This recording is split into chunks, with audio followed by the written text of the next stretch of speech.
So I just wanted to give you a little overview. This is just a summary.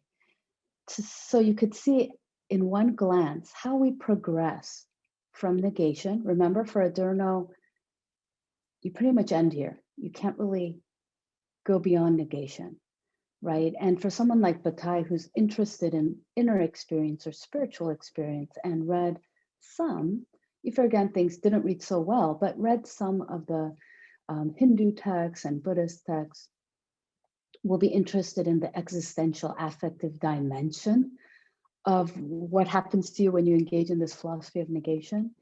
But then Bataille will stop there. And we have to really go then into not only the Vajrayana, but really into Dzogchen, into someone like Longchenpa, to see what this whole thing was about. So the kind of satisfying thing about reading Longchenpa is you realize, that all of this was a setup for something. As I mentioned, there is a decisive experience that one can have. Now, you and I, all of us may or may not ever have that. That's a different story. But the point is, we engage in all of it with the understanding that this path is not ultimately leading us towards a reification of ineffability as the ultimate truth. That would simply be another concept, which would have to be cut through. But that there is a way in which the negation produces this tension, at which point, okay, now this is kind of a tricky thing. I'm going to say it in a theoretical way, but it doesn't mean we all can just do it exactly. With the right meeting of teacher and student, one can be directly introduced to the nature of one's own mind. Okay, so what is Longchenpa's negation good for, right?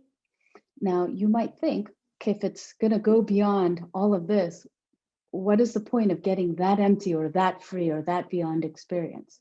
Okay, the whole point of it, first of all, really the first practical dimension of this praxis is that it overcomes the futility of spiritual practice, actually. It overcomes the futility of holding views that one cannot accomplish, that are impossible, that don't work, or that because of all of these, the existential dilemma, for all the reasons Bataille can't quite become fully enlightened, so to speak. Longchenpa would say, well, there's something wrong with this view. There's like a futility that ensues. So the entire practice of Dzogchen is overcoming that futility, and it will have, as I alluded to earlier, it has really concrete effects in the world at the level of institutions as well. I'll pause here for a moment and just ask you to look at this first line.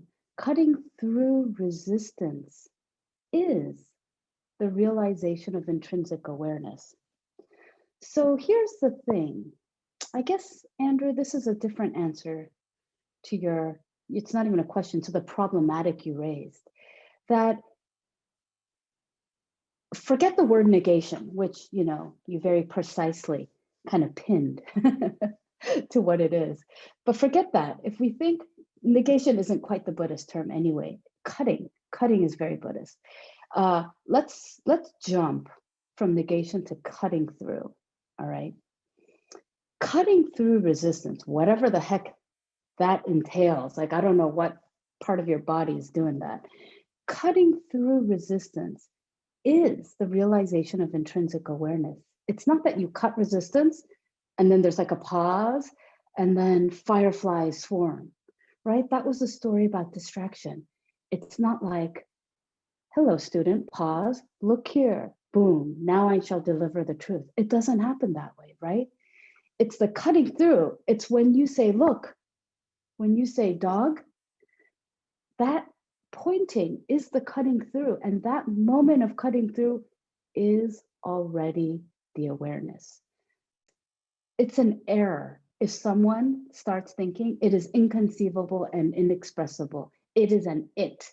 What is the it? It is qualified as inconceivability, inexpressibility. No, that is not it, like no. You just say no to statements like that. And wherever you feel resistance, you cut. And this would mean that concepts such as inconceivability, inexpressivity had become objectified. What is the problem? Once you objectify it, you can no longer recognize it. Why? You'll never be distracted because you've objectified. You know what it means. You know, and you have confirmed it. The word is so stable. You will never, ever, ever recognize it. No one can ever point it out to you. You are just deaf, dumb, and blind at this point. That's why we don't want to do this. It's not that there's anything else the matter with this. It's that it blocks the pivot. It's too static.